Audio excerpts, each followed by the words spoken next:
Katie Kelly joins us now. She is a para-triathlete gold medalist from Rio and also the founder of a charity called Sports Access Foundation, which provides grants to youngsters between the ages of 7 and 17 with disabilities who want to engage in sport. Katie, thanks for coming back and joining us on News Breakfast. Pleasure. Thanks, PK. It's great to be here. Now, tell us about the plight of youngsters, as you see it now, with disabilities who might be really doing it tough and face extra challenges because of the coronavirus and social distancing and everything going on. I know you're still running and you're still providing help, but tell us a little bit about how they're going.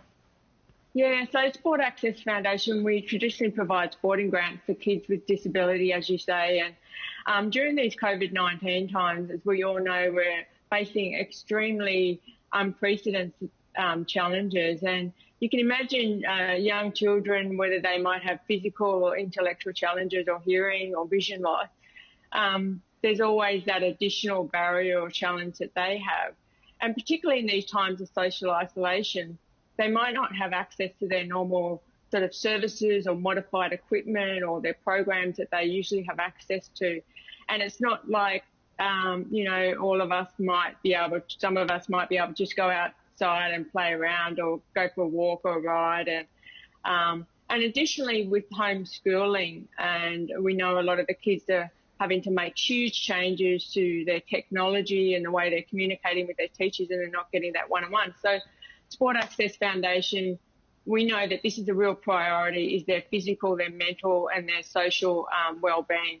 And this year we're providing grants specifically to help the kids through these times, to help our young Australians with disabilities through these times. So they can use that funding for things like home technology, for telehealth services, for other mental health services that they need in these challenging times.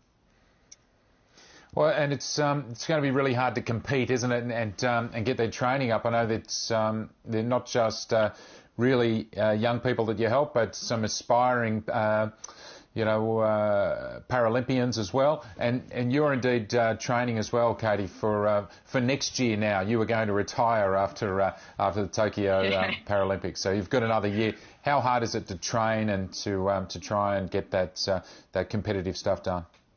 Yeah, well, I mean, I came in quite a pretty mature age athlete, so I'm certainly on my last leg, and went to Rio and won the gold medal in para-triathlon. So Tokyo, I was planning on retiring at the end of this year, and it's put forward another 12 months. So I'm enjoying this sort of break, and then I'll be ready to go again once we get back into formal training, once social distancing, etc. changes again. So one last crack at it, Paul, and then I'll be done.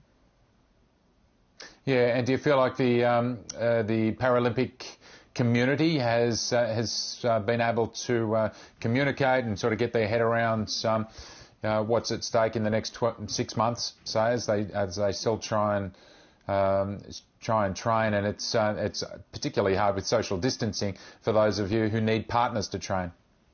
Yeah, I mean, it is. Paralympic Australia's been fantastic, and I'm part of Triathlon Australia, so certainly from the AIS, been tremendous leadership and a lot of tremendous support for athlete wellbeing during these times.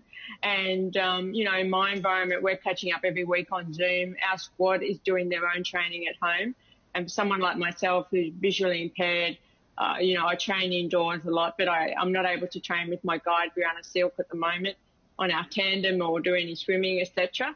And I think like everyone else, we're just all having to modify and adapt to this time, but certainly it's an opportunity to just take this time out before we sort of get back into it again. And, you know, Tokyo 2021 is just going to be incredible. I think we all know that for the world to get through this huge challenge and to come together and to celebrate, it'll be more about the sport and really a celebration of humanity.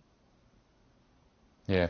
Katie, thank you very much. Good luck with everything that's in front of you, and Sport Access Foundation, I know, would value contributions as well. So thanks so much for keeping us informed. Thank you so much. Appreciate your support. So sportaccessfoundation.org.au. Thank you.